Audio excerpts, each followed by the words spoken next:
Hello again and welcome back. FYI, this is going to be a fairly non-academic video. If you're here hoping that I have some new nerdy insight or scientific thing to teach you, that's not this video. This is going to be more of like an update video, kind of vlog style.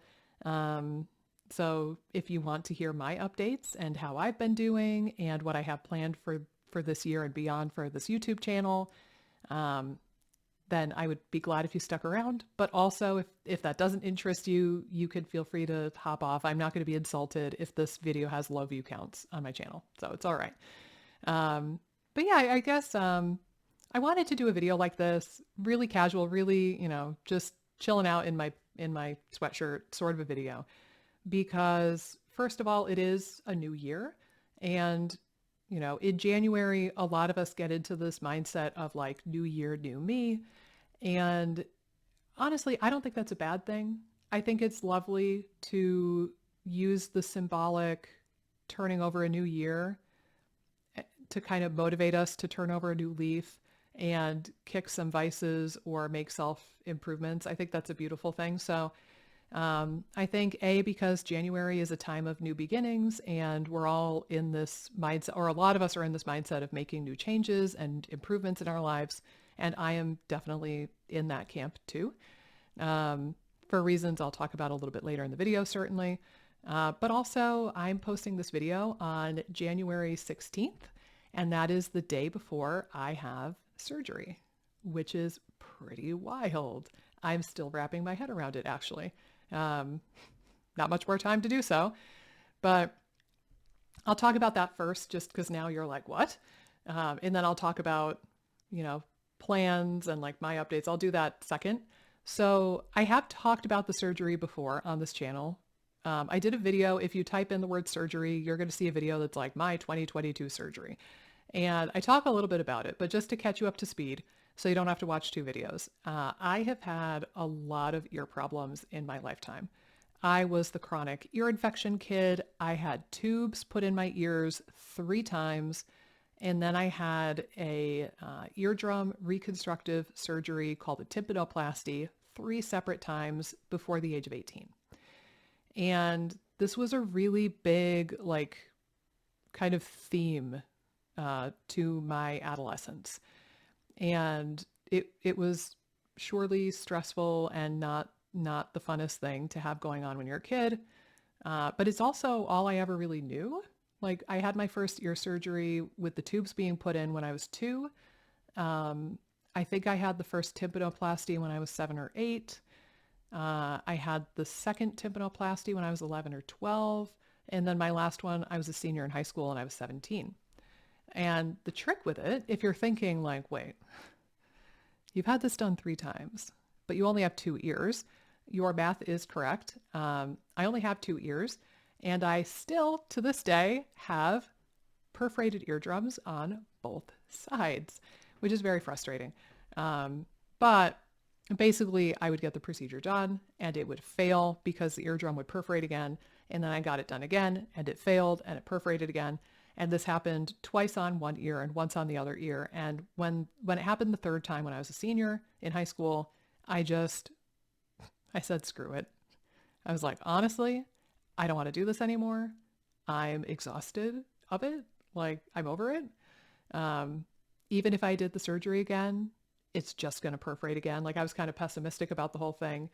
And I just said, screw it. I'm going to take a break and I'm going to pretend that I have normal ears. I just want to be a normal college student.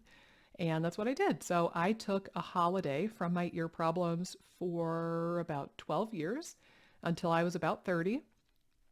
And I just kind of mostly ignored it. I still, I had to be mindful of certain things.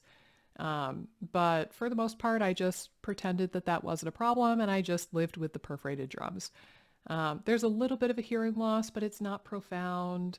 And, it doesn't affect my day-to-day life a tremendous amount. But the big thing and the motivator why I'm getting this done is that it does pose a risk for ear infections. And that's really stressful and horrible when it does happen. So because I've got a big gaping hole in my right eardrum and a medium-sized one in the left, it takes almost no water to get an infection in the middle ear.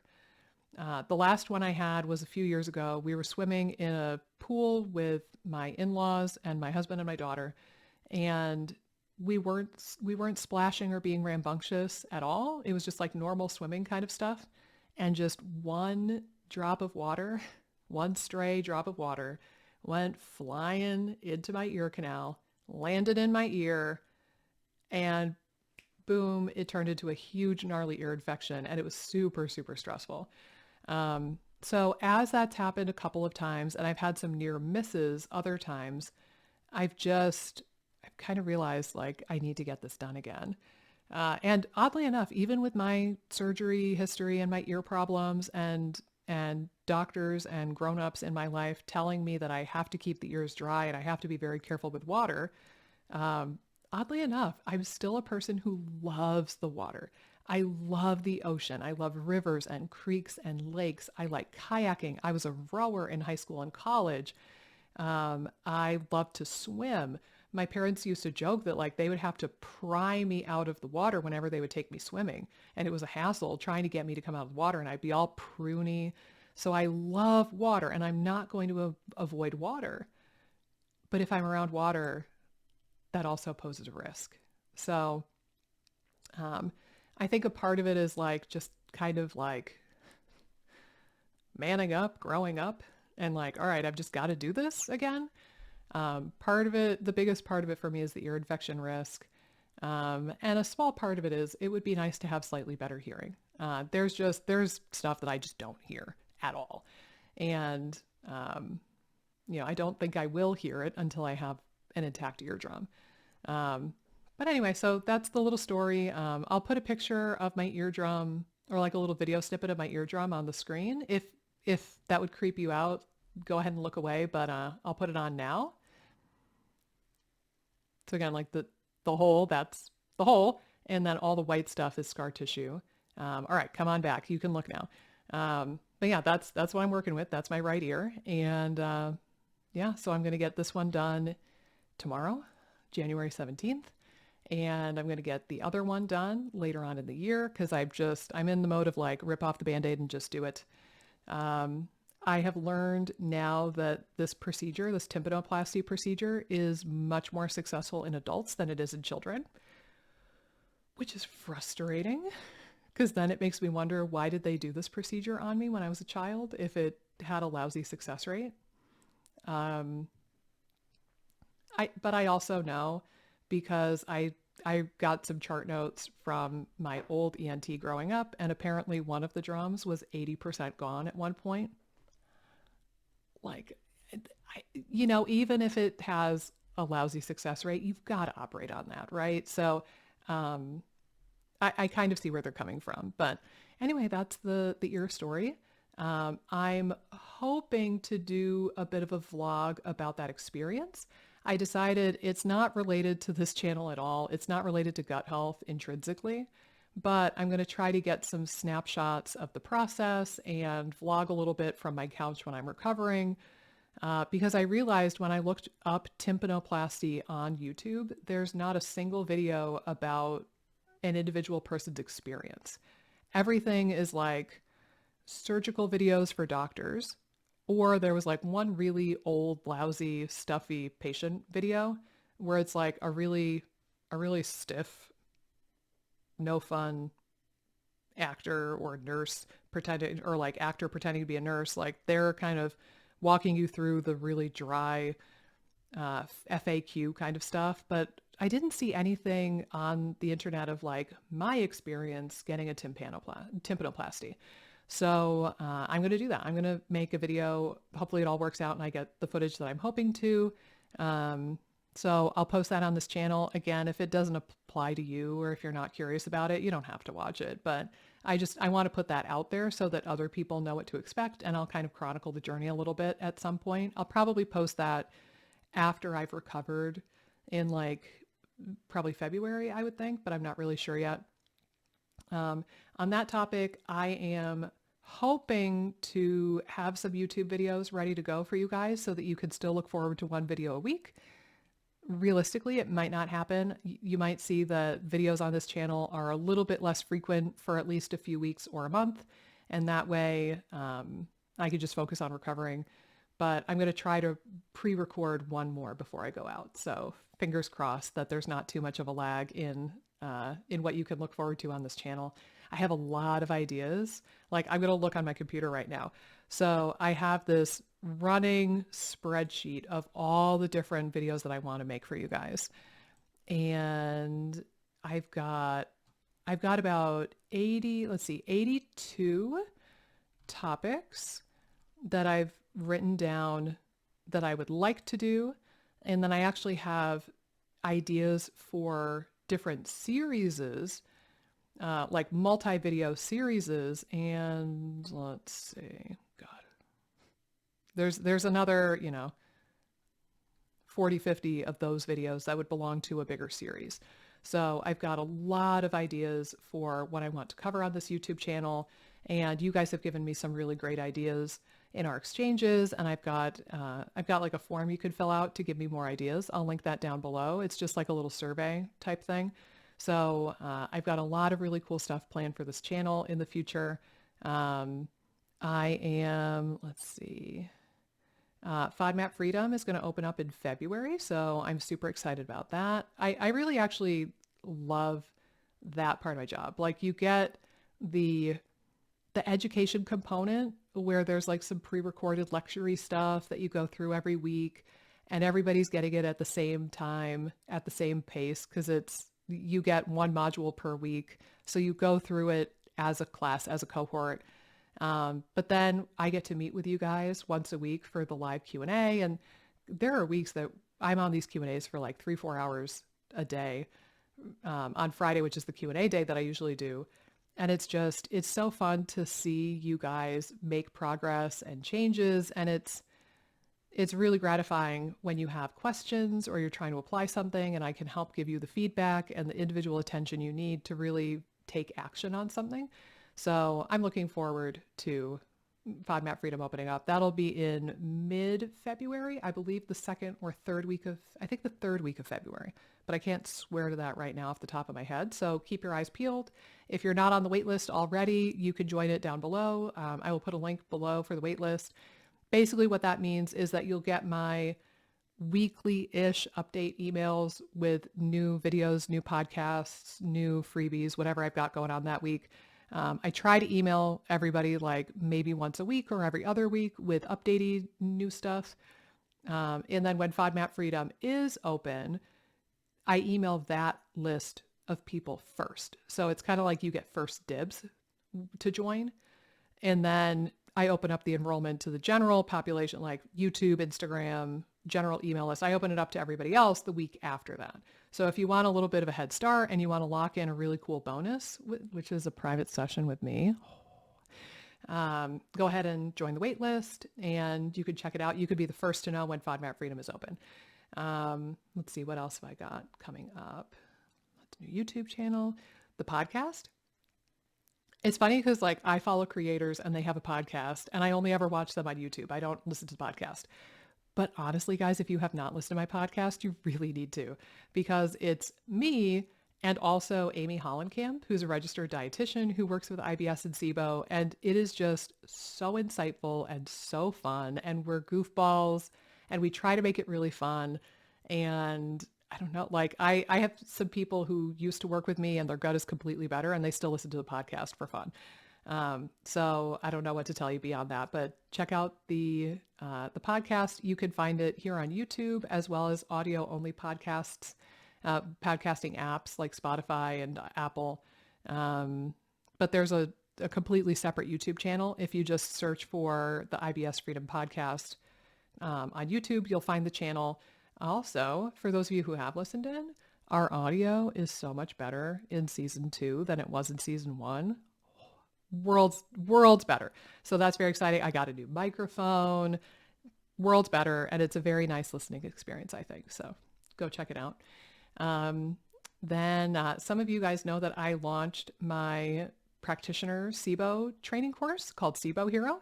That came out in the fall-ish of last year. I did kind of a rolling enrollment. But that came out in early December of this past year.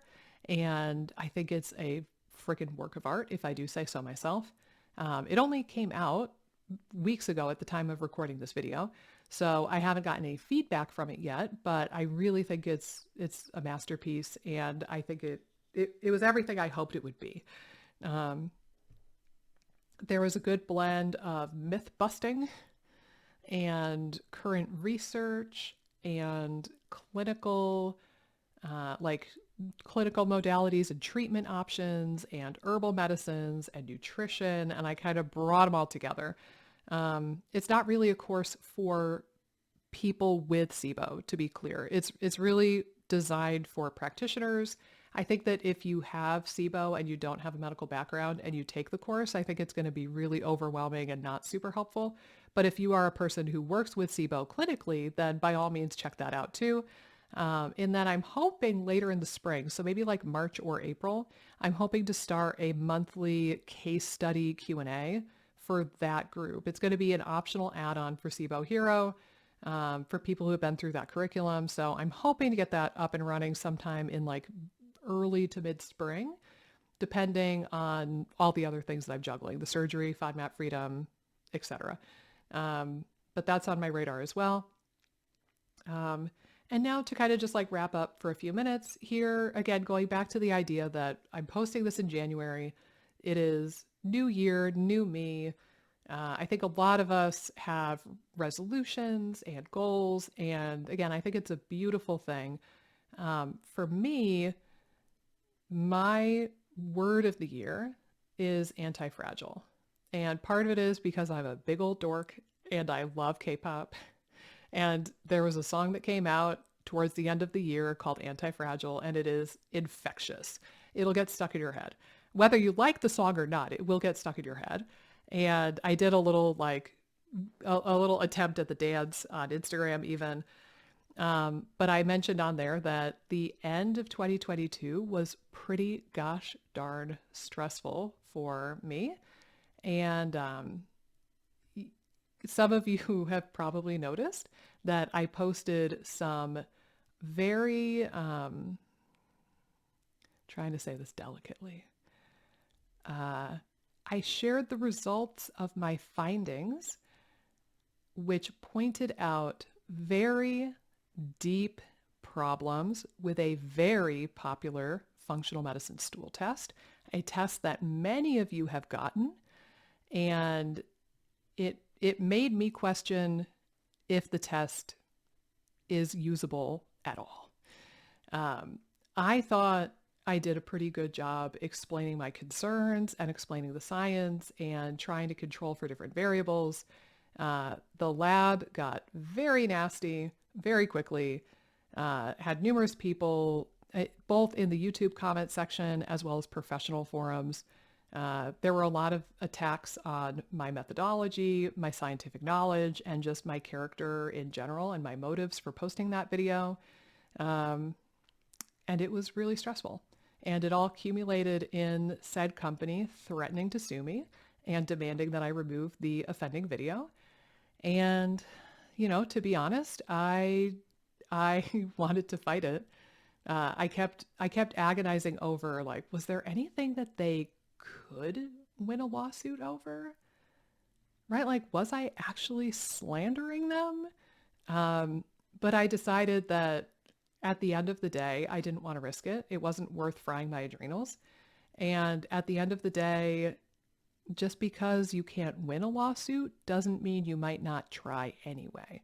And that would be so much stress and so much cost that I didn't think I could go through that.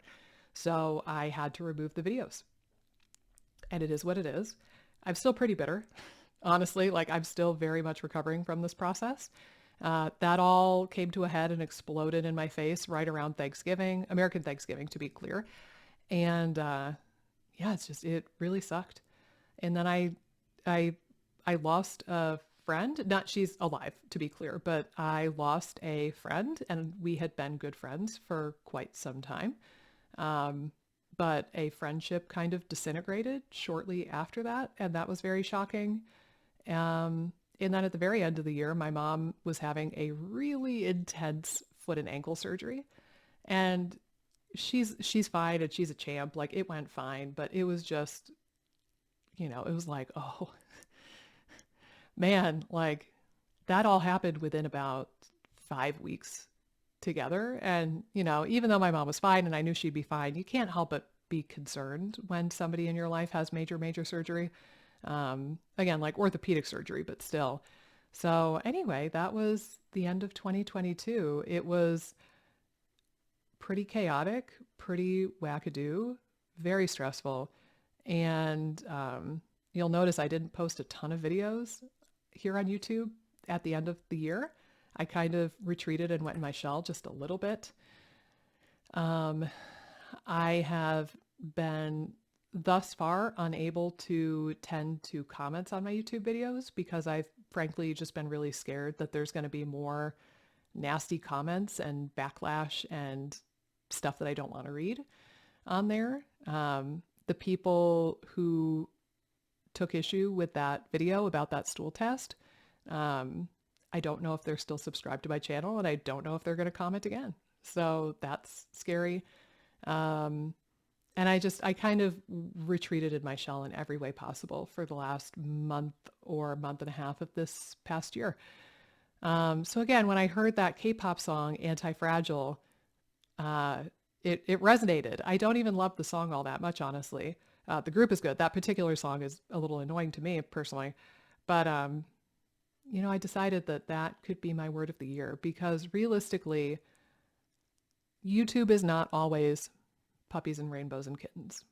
And shining the light on the truth is not going to be fun or smooth when there are people and companies who stand to make a lot of money selling you a bad product. So there's just some elements of this path that I'm on that are going to be a little tough occasionally.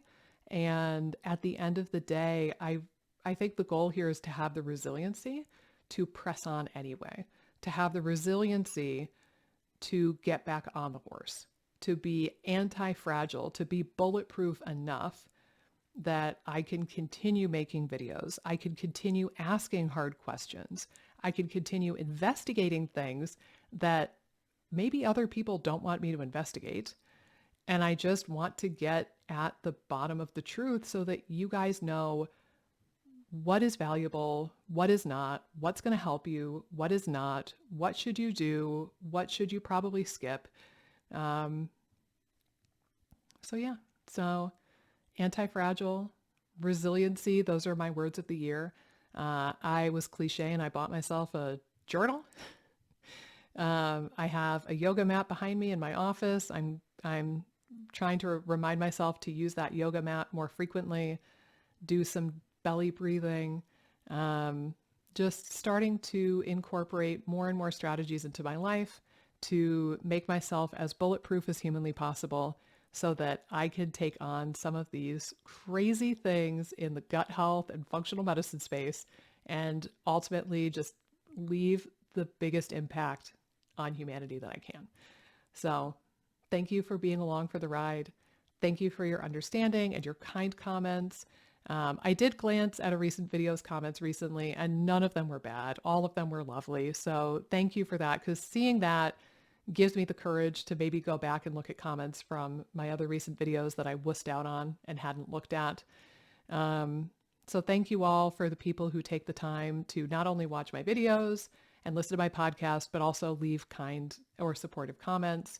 And thank you to anybody who's filled out the questionnaire and given me ideas for YouTube videos for the future. I have looked at every single one of those and I've taken that into consideration. Again, I'm going to link that survey down below. So if you want to give me ideas for future YouTube videos, you can. I would love that very much. And like I said, in the meantime, I am hoping that tomorrow's surgery goes smoothly. If you want to, not to be like an attention seeker person, but if you want to leave me well wishes for the surgery, go ahead and leave them in the comments below. I would love that. And I will post the tympanoplasty experience vlog at some point on this channel. And then we're going to get right back into gut health and gut healing and weeding through the bullshit and helping you understand what is actually going to help you feel better this year and beyond. So thank you so much. Share your resolutions and your words of the year down below, your themes of the year, whatever you've got. And I will make a vow right now that I will read the comments for this video, and you guys are going to help me overcome the fear that I've been struggling with for the last month or two to get back on the horse and not only create YouTube videos, but read the damn comments. So thank you for everything. I'll see you in the next video. Hey guys, if you like this video, be sure to subscribe, ring the bell, click the like button, and leave a comment down below with the videos that you would like to see me do next. Doing all of those really helps support the channel and support my efforts in making as many videos as possible for you guys. Thanks so much, and I'll see you in the next video.